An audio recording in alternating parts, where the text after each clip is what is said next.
Bismillahirrahmanirrahim. Assalamualaikum murid-murid. Baiklah, hari ini kita akan belajar subjek akhlak dan tasawuf darjah 4 bersama dengan Cikgu Nadia.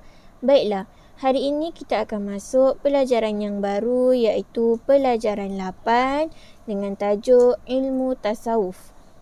Pertama sekali, mari kita lihat pengertian ilmu tasawuf. Dari segi bahasa, ilmu tasawuf ialah ilmu yang membahaskan pembersihan hati dan panca indera. Maksudnya, dari segi bahasa, ilmu tasawuf ini adalah ilmu yang menerangkan tentang pembersihan hati dan panca indera. Manakala, dari segi istilah, ilmu tasawuf ialah suatu ilmu yang mempunyai beberapa kaedah atau cara yang dengannya dapat panduan untuk membaiki hati dan panca indera. Maksudnya kat sini, dari segi istilah, ilmu tasawuf ini adalah suatu ilmu yang di dalamnya terdapat beberapa cara ataupun panduan untuk kita membaiki hati kita dan panca indera kita. Baiklah, seterusnya mari kita lihat sumber ilmu tasawuf. Sumber ilmu tasawuf daripada Al-Quran berdasarkan firman Allah Ta'ala dalam surah Al-Baqarah ayat 197 yang berbunyi A'udzu billahi minasyaitonir rajim. Wa tazawwadu fa inna khairaz zadit taqwa. Wattaquni ya ulil albab. Artinya, dan hendaklah kamu membawa bekal dengan secukupnya, kerana sesungguhnya sebaik-baik bekal itu ialah memelihara diri dari keaiban meminta sedekah, dan bertakwalah kepadaku, wahai orang yang berakal. Ini adalah dalil daripada Al-Quran. Seterusnya, apakah hukum belajar ilmu tasawuf? Hukum belajar ilmu tasawuf ada 3. Yang pertama, menurut Imam Ghazali, hukumnya adalah fardu ain.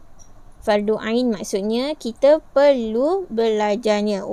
Yang kedua, menurut Imam An-Nawawi, hukumnya wajib belajar jika ia tidak boleh membersihkan hatinya daripada penyakit-penyakit yang diharamkan. Menurut Imam Nawawi, hukumnya wajib. Bila dia wajib? Bila seseorang itu dia tak mampu nak membersihkan hatinya daripada penyakit-penyakit yang diharamkan. Kalau dia tak boleh nak hilangkan penyakit-penyakit yang diharamkan daripada hati dia, contoh dia masih ada penyakit hasad dengki ke, dendam, benci, maka dia perlu, iaitu dia wajib belajar ilmu tasawuf mengikut Imam An-Nawawi. Yang ketiga, tidak wajib belajar. Tidak wajib belajar jika Allah kurniakan hatinya selamat daripada penyakit yang diharamkan. Kalau dia rasa dirinya, hatinya itu dikurniakan oleh Allah selamat daripada segala penyakit yang diharamkan, maka dia tidak wajib belajar ilmu tasawuf. Seterusnya, mari kita lihat skop perbahasan ilmu tasawuf. Skop perbahasan ilmu tasawuf ialah ianya membahaskan mengenai hati dan semua panca indera dari segi kesucian, kebersihan dan amalan. Seterusnya, apakah kelebihan ilmu tasawuf? Pertama, ilmu tasawuf ialah ilmu yang mulia selepas ilmu tauhid. Kedua, ilmu tasawuf adalah ilmu yang boleh memimpin manusia kepada sifat takwa dalam menyampaikan segala kebaikan di dunia dan di akhirat. Yang ketiga, Allah penuhkan dada orang yang bertakwa dengan nur yang boleh mengenal Allah dengan makrifat yang yakin jika kita belajar ilmu tasawuf. Yang keempat, Orang yang mengamalkan ilmu tasawuf ini boleh mengetahui segala rahsia yang ajaib yang tidak dapat dicapai oleh orang lain. Yang kelima, orang yang bertasawuf akan berakhlak dengan sebaik-baik akhlak. Dan yang keenam, akhlak ahli sufi merupakan cerminan akhlak Rasulullah sallallahu alaihi wasallam. Ini adalah antara 6 kelebihan jika seseorang itu belajar ilmu tasawuf. Baiklah, seterusnya mari kita lihat tujuan mempelajari ilmu tasawuf. Tujuan mempelajari ilmu tasawuf ada 3. Yang pertama, tujuannya adalah sebagai at-takhalli, iaitu membersihkan diri dari segala kelakuan dan perangai yang keji.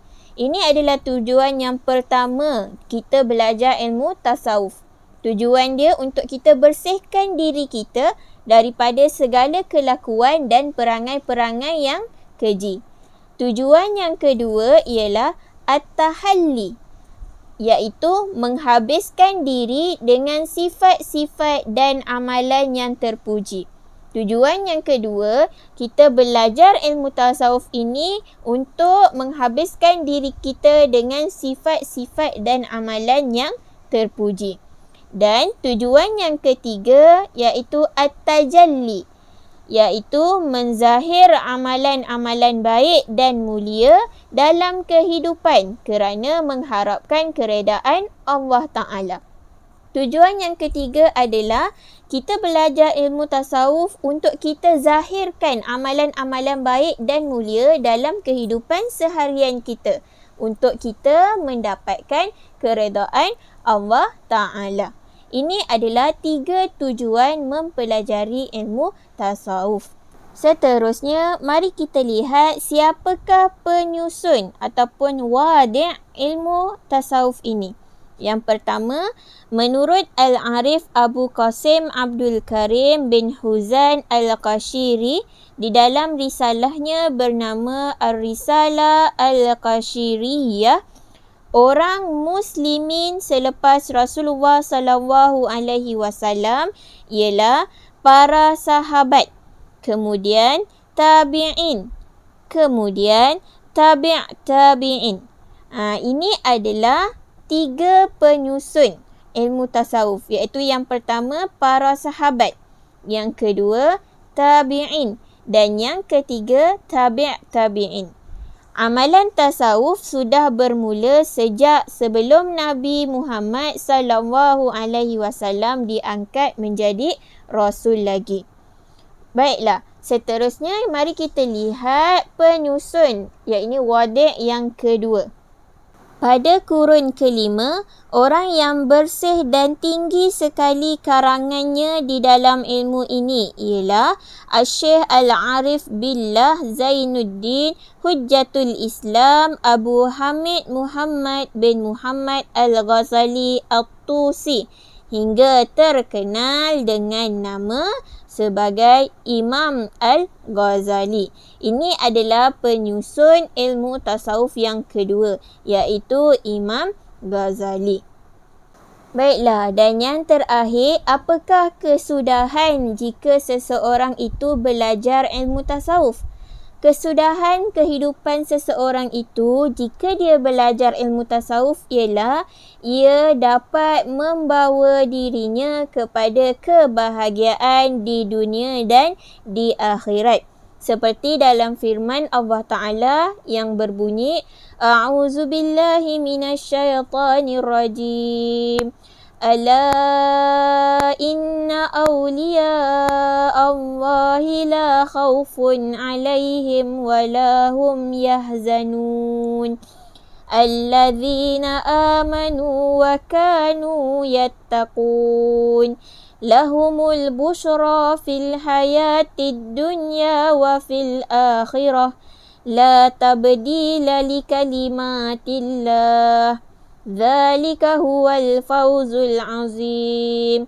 Surah Yunus ayat 62 hingga 64, yang berarti Ketahuilah, sesungguhnya wali Allah tidak ada kebimbangan dari sesuatu yang tidak baik terhadap mereka dan mereka pula tidak berduka cita.